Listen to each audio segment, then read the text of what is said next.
madaxweynaha qaranka Soomaaliland mudane Muuse Biixi Cabdi oo safar shaqo ugu maqnaa dalka Itoobiya caasimadiisa Addis Ababa ayaa intii aanu ka soo dhoofin wadankaasi waxa uu kulan kula qaatay hoteelka uu ka deganaa Addis Ababa orodyaanka caanka ee u dhashay Soomaaliland una orda wadanka Britain adduunyadana looga yaqaano Mo Farah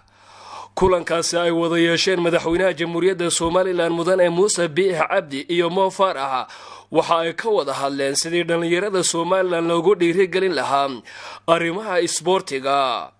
Mo Farahna khibradiisa ciyaaraha uga faa'iideyn lahaa da'yarta Soomaaliland ee jecel arrimaha ciyaaraha iyo orodada. waxa kale oo xusid mudnayd in madaxweynaha jamhuuriyadda Soomaaliland iyo Mo Farah ay wada sameeyaan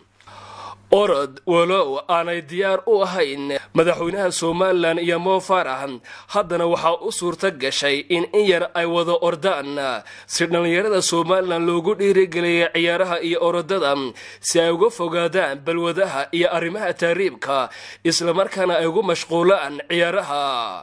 yarta jecel orodaduna ay ugu daydaan Mohamed Farah isla markaana ay ka gaadhaan darajada uu ka gaadhay orodada.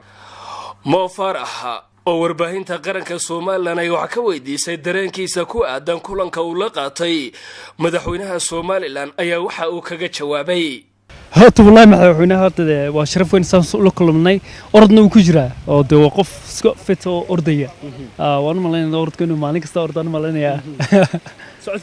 سعد كذا قلت لابد سكار كذا يسدو فزود جهيد مركا واحد بانتين سان استاس كلهم كده دانو دلني يردا ودانو وطن كجوجنا Somaliland ملك سجوجان سيد وقصو صار لهين next Mo Farah كلمة يقول مسان كويدينية واحد تاني ولا شيء Somaliland ونورد وطن كبريتن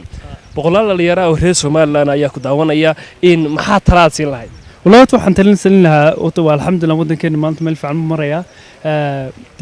amba chance kan ka faa'iideystay adduunka ku tagay waa Europe stage jirban ku tagay marka chance ku ana opportunity way leedahay waan caawino gacan qabano xagga sportiga noqoto hada role model noqoto qalabkii iyo alaabtiin ku caawino ayadna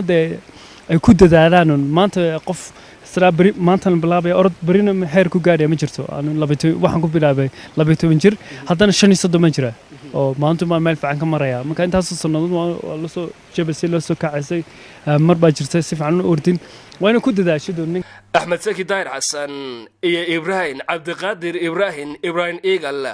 warbaahinta qaranka Soomaaliland caasimadda wadanka Itoobiya ee Addis Ababa.